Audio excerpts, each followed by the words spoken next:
Hello everyone, welcome back to my channel. So in this video we will learn using fetch with async and await.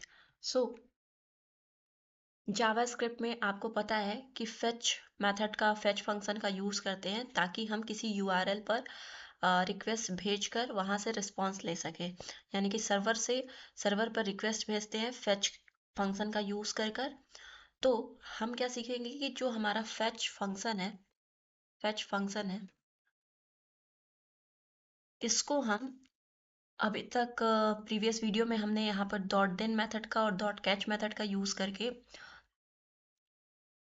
Dot then और dot catch method का use किया था हमने fetch function के साथ। अब हम use करेंगे async and await. Async and await का यूज़ करेंगे फेच फंक्शन के साथ। तो यहाँ पर हम सीधे अब कोड करेंगे। तो सबसे पहले हम एक असिंक फंक्शन क्रिएट करेंगे, असिंक फंक्शन। एंड इस फंक्शन का नाम हम दे देते हैं API call. API call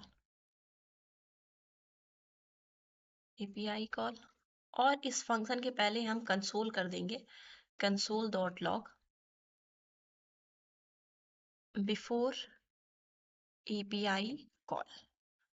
before API call तो पहले हम फंक्शन अपना लिख लेते हैं। सबसे पहले यहाँ पर हम कंसोल डॉट लॉग करेंगे API call function is execute.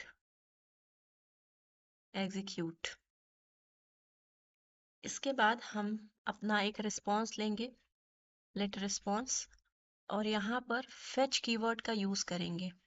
Fetch keyword में हम यहाँ पर यूआरएल पास करेंगे। अभी हम यूआरएल जो है गूगल से किसी भी फ्री जो फेक एपीआई हैं उनका यूज़ करके हम यहाँ पर रिस्पॉन्स लेंगे। तो अभी हम एक चीज़ देखेंगे कि इसको हम प्रिंट करा के देखते हैं, console dot log response, console dot log response. और अब हम इस फंक्शन को कॉल कर देंगे एपीआई कॉल। तो जब हमारा ये फंक्शन कॉल होगा उसके पहले हम एक स्टेटमेंट पास करेंगे कंसोल डॉट लॉग। उसके बाद हम एक स्टेटमेंट पास करेंगे यहाँ पर 5+5। तो हमने ये असिंक फंक्शन बनाया है। तो सबसे पहले हमारा कंसोल में प्रिंट होगा बिफोर एपीआई कॉल। क्योंकि ये असिंक फंक्शन है तो और इसको कॉल किया गया है यहाँ पर, तो जब यहाँ पर असिंक फंक्शन अभी कॉल हो रहा होगा उससे पहले हमारा कंसोल में ये लॉग हो जाएगा 5+5 10। तो पहले प्रिंट होगा बिफोर एपीआई कॉल, देन हमारा प्रिंट होगा 5+5। अब हम एक वेरिएबल बना लेते हैं, let URL is equals to, और गूगल से फेक एपीआई का URL ले लेंगे जेसॉन प्लेस होल्डर से। तो ये हमारा एपीआई है, बट हम कुछ दूसरी एपीआई को यूज़ करेंगे, फेक एपीआई कैट फैक्ट। तो ये हमारी कैट फैक्ट, यहाँ से हमें मिलता है कैट फैक्ट, गेट करेंगे।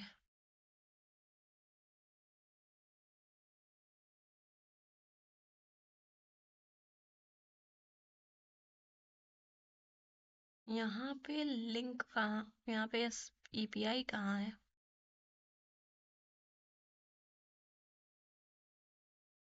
एक सेकेंड।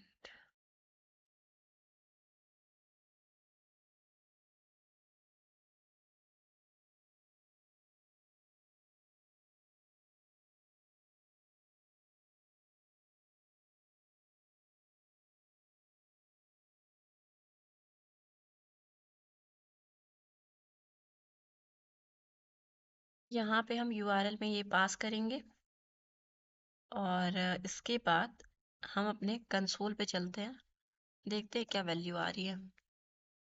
कंसोल में हमारा सबसे पहले 10 प्रिंट हुआ है, बट 10 क्यों प्रिंट हुआ है हमारा, ये प्रिंट क्यों नहीं हुआ? console.log before API call। एक सेकेंड,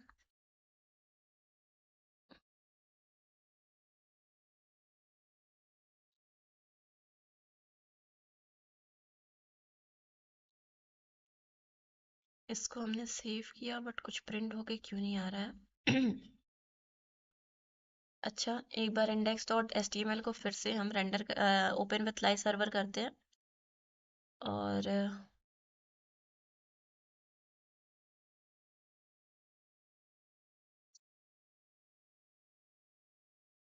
तो यहाँ पर हमारा जो है सबसे पहले आया बिफोर API कॉल, प्रिंट हुआ console.log की वजह से। फिर हमारा जो है असिंक्रोनस फंक्शन है, तो असिंक्रोनस फंक्शन है तो यहाँ पर आया API call function is executed, और ये फेच जो है वो प्रॉमिस रिटर्न करता ही है हमें, ये प्रॉमिस रिजॉल्व हो या रिजेक्ट हो। तो यहाँ पर हमारा प्रॉमिस जो है रिजॉल्व हो गया है, प्रॉमिस हमारा रिजॉल्व हो गया है, फुलफिल्ड हो गया है, और प्रॉमिस में रिस्पॉन्स ऑब्जेक्ट आ गया है। बट हम चाहते हैं कि यहाँ पर प्रिंट हो जाए, या यहाँ पर const data is equals to response dot JSONs. तो ये रिस्पॉन्स डॉट जेसॉन्स इसको रीडेबल फॉर्मेट में बना देगा, ठीक है। अब यहाँ पर ये लिखा है कि response dot JSONs is not a function, response dot JSONs is not a function. इसको हमें अवेट करना पड़ेगा, अवेट, और जब हम डेटा फेच कर रहे हैं तब भी हमें अवेट करना पड़ेगा। यहाँ पर ये करने की कोशिश हम ये कर रहे हैं कि जब तक जो है इस URL से, ये जो फेच और फेच पे हमने आर्गुमेंट पास किया URL, इस URL से जब तक कोई रिस्पॉन्स नहीं आ रहा है तब तक के सराउंडिंग जितने भी एग्जीक्यूशन हो रहे हैं असिंक फंक्शन में उसको पॉज कर देते हैं। तब तक हम वेट करेंगे जब तक रिस्पॉन्स नहीं आएगा, जैसे ही रिस्पॉन्स आएगा तो रिस्पॉन्स आ जाएगा, उसको हमने प्रिंट करा दिया है, और उसको प्रिंट करा दिया है, लेकिन ये असिंक फंक्शन के एग्जीक्यूशन को पॉज करेगा क्योंकि इसमें टाइम लग रहा है। तो पहले बिफोर API कॉल एग्जीक्यूट हुआ, फिर हमारा API कॉल फंक्शन एग्जीक्यूट हुआ जो हमने लॉग कराया है, फिर ये तो अवेट करा रहा है, और बाकी जो भी कंसोल कराया है वो जो है हमारा प्रिंट नहीं होगा, वो क्योंकि वो एसिंक्रोनस फंक्शन में ही वो सारे एग्जीक्यूशन हो रहे हैं, उनको पॉज किया है, लेकिन उसके बाहर ये कंसोल डॉट लॉग तो असिंक मतलब एसिंक्रोनसली काम नहीं कर रहा है ना, तो पहले ये प्रिंट हो जाएगा। यहाँ पर 10 प्रिंट हो गया है। इसके बाद जैसे ही रिस्पॉन्स आ जा रहा है तो हमने रिस्पॉन्स को प्रिंट कराया है, और ये हमारा पूरा रिस्पॉन्स है।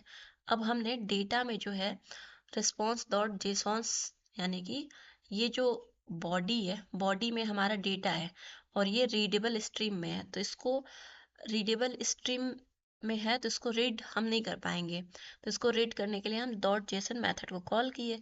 अब डॉट जेसन मेथड में हमारा डेटा आ गया है, तो अब हम यहाँ पर कंसोल डॉट लॉग जैसे डेटा करेंगे तो हमारा डेटा प्रिंट होके आ जाएगा। तो यहाँ पर हमने भी इसको अवेट किया है कि जब तक इसमें डेटा नहीं आ जाता है तब तक जितने भी एग्जीक्यूशन है इसके बाद के एसिंक्रोनस ऑपरेशन में, एसिंक्रोनस फंक्शन में जितने भी ऑपरेशन है उनको उनके एग्जीक्यूशन को स्टॉप कर दो। पहले यहाँ पर रिस्पॉन्स आए, और रिस्पॉन्स जो भी आ रहा है उसको जेसॉन्स में कन्वर्ट करके हम डेटा में स्टोर करेंगे, तब जाके आगे के कोड एग्जीक्यूट होगा। तो यहाँ पर हमारा आ गया रिस्पॉन्स डॉट जेसॉन्स को कॉल करने पे हमारा डेटा आ गया, ये है हमारा पूरा डेटा, और डेटा में कई सारे लिंक्स भी हैं। तो अगर हम ये देख रहे हैं कि अगर यहाँ पर हम console dot log data dot links करें डेटा डॉट लिंक्स, तो हमारा ये एरे प्रिंट होके आ रहा है, और हमारा ये एक एरे है, ऑफ 0 कर दे तो एक ऑब्जेक्ट प्रिंट होके आएगा। इस ऑब्जेक्ट में URL नल है, तो ये मतलब कि बेसिकली हमारा जावास्क्रिप्ट ऑब्जेक्ट की तरह ये काम कर रहा है, और उसकी की को एक्सेस करके हम उसकी वैल्यू फाइंड कर सकते हैं। तो हमने देखा कि कैसे हमने फेच के साथ असिंक और अवेट का यूज़ किया है। और यहाँ पे हमें जब भी हम असिंक अवेट यूज़ करते हैं तो हो सकता है कि हमारा कोई एरर आ जाए, हो सकता है हमारा कोई एरर आ जाए, तो इसीलिए हमेशा ट्राई ब्लॉक यूज़ करना चाहिए और कैच ब्लॉक यूज करना चाहिए। कैच ब्लॉक से हम अपने एरर को कॉट कर सकते हैं, console dot log error dot message, और हम यहाँ पर चेक कर लेंगे अगर रिस्पॉन्स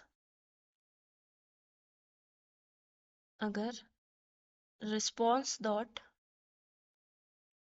ओके ट्रू, अगर हमारा रिस्पॉन्स डॉट ओके जो है फॉल्स आ गया, तो ये जो है हम यहाँ से एक एरर को थ्रो कर देंगे। इसका मतलब है कि जो हमारा प्रॉमिस है, एक तो वो रिजॉल्व नहीं हुआ, रिजेक्ट हो गया है, क्योंकि एपीआई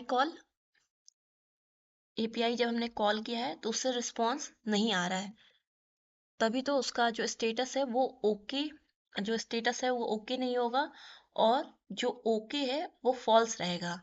तो जब ओके फॉल्स रहेगा तो ये ट्रू होगा, तो इफ ब्लॉक रन कर जाएगा। अब यहाँ मैनुअल अपना एरर थ्रो कर सकते हैं। नॉट रिजेक्टेड लिख देते हैं यहाँ पर, रिजेक्टेड, एंड अगर हम अपने एपीआई में कुछ भी अगर रॉन्ग एपीआई कॉल कर दे, तब हमारा क्या आएगा, यहाँ पर एरर थ्रो हो गया और यहाँ पे मैसेज आ रहा है रिजेक्टेड। ठीक है, क्योंकि हमारा इस एपीआई से हम डेटा फेच नहीं कर पाए हैं, और जब डेटा फेच नहीं कर पाएंगे तो हमारे रिस्पॉन्स में कोई वैल्यू नहीं आएगी। रिस्पॉन्स जो है, इसको हम रिस्पॉन्स को एक बार ऊपर प्रिंट कराते हैं इफ ब्लॉक के, तो यहाँ पर रिस्पॉन्स भी आएगा, और इस रिस्पॉन्स का जो ओके है वो फॉल्स है। तो जब ये फॉल्स होगा तो इफ ब्लॉक ट्रू हो जाएगा, और इफ ब्लॉक जैसे ही रन करेगा तो इसमें हमने एरर को थ्रो कर दिया है, जो कि कैच ब्लॉक जो है कॉट कर लेगा और कैच ब्लॉक एग्जीक्यूट करेगा, तो ये एरर डॉट मैसेज को प्रिंट करा देगा। तो ये है असिंक एंड अवेट का यूज हम अपने फेच फंक्शन के साथ कैसे करते हैं। ओके।